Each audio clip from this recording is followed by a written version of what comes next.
Hello, everyone, and welcome to another episode of Doomer Reviews. Today, we're going to be reviewing the movie Don't Look Up, out now on Netflix, co-written by Adam McKay and David Sirota, starring Jennifer Lawrence, Leonardo DiCaprio, Meryl Streep, and Jonah Hill, to name a few stars. So, I don't want to give too much away, but the basic premise of the movie is there's a comet coming. Two scientists, DiCaprio and Lawrence, discover a comet hurtling directly towards Earth, and they're kind of freaking out. They want to get out and warn everybody, and nobody's really believing them.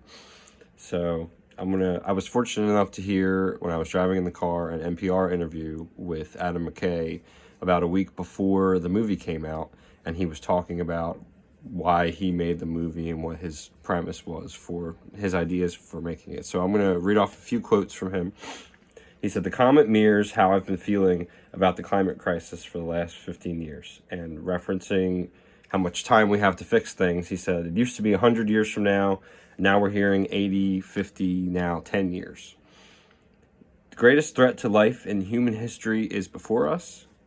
And he notes, he's noting the dark humor of the situation, and the person interviewing him questions what's humorous about the situation. And he says, quote, "It's very strange to be living during the active collapse of the livable atmosphere and turn on the television and see Taco Bell ads for a burrito within a burrito." And I completely agree with the absurdity of the situation. I mean, the biological makeup of both the soil and the ocean and the atmosphere are disintegrating around us in real time. And at the same time, a lot of people are more focused on social media and shopping and the next holiday and whatnot, etc. So another couple more quotes from him. He wanted to disrupt the comfortable pattern in disaster movies. And by that he means a lot of apocalypse movies, things get really bad and the world is ending, and then a hero comes in and saves the day. Spider-Man puts his arms up and stops the train from falling off the tracks, and everyone is okay.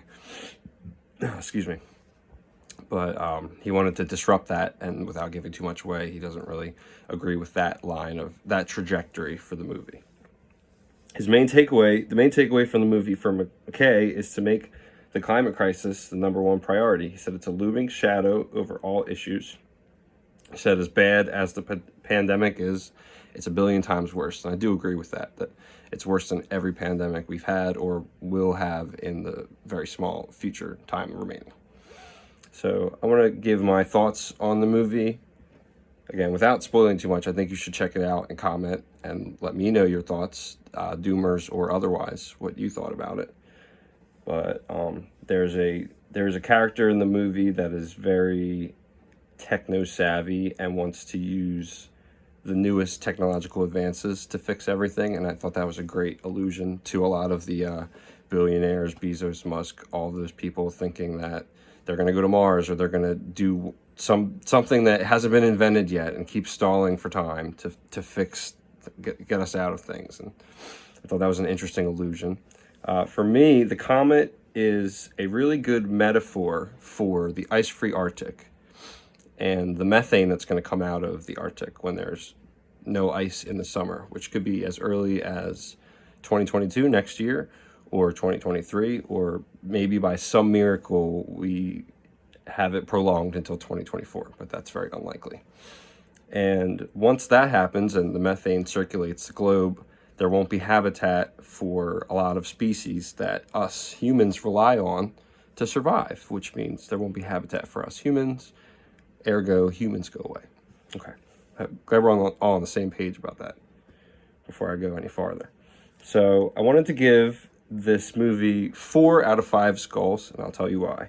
The director discusses the 10 years mark, and I saw a video floating around on social media of Leonardo DiCaprio mentioning, of all people, climate scientist Michael Mann, talking about we have 10 years to fix the climate crisis.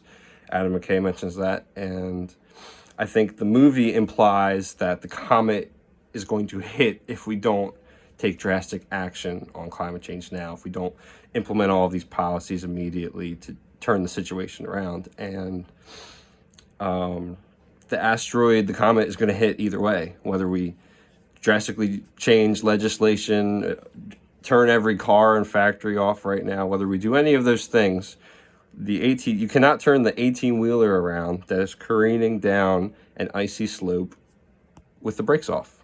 It's just not going to happen, in my humble opinion. One thing I did like about the movie, again, without giving too much away, is there was a contingent of characters that prioritized love.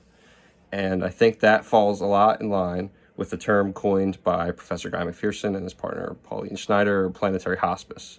And that's a term that I think everyone should be employing in light of near-term human extinction, whether or not we have 3 or 5 or 10 years. And I don't really believe that it's 10 years. So thanks for checking this out. If you liked it, subscribe, share it to all your doomer friends. And I have a few more videos coming up soon on some interesting developments with methane spewing out of the Arctic in the winter, which is very abnormal. So I'll see you guys soon.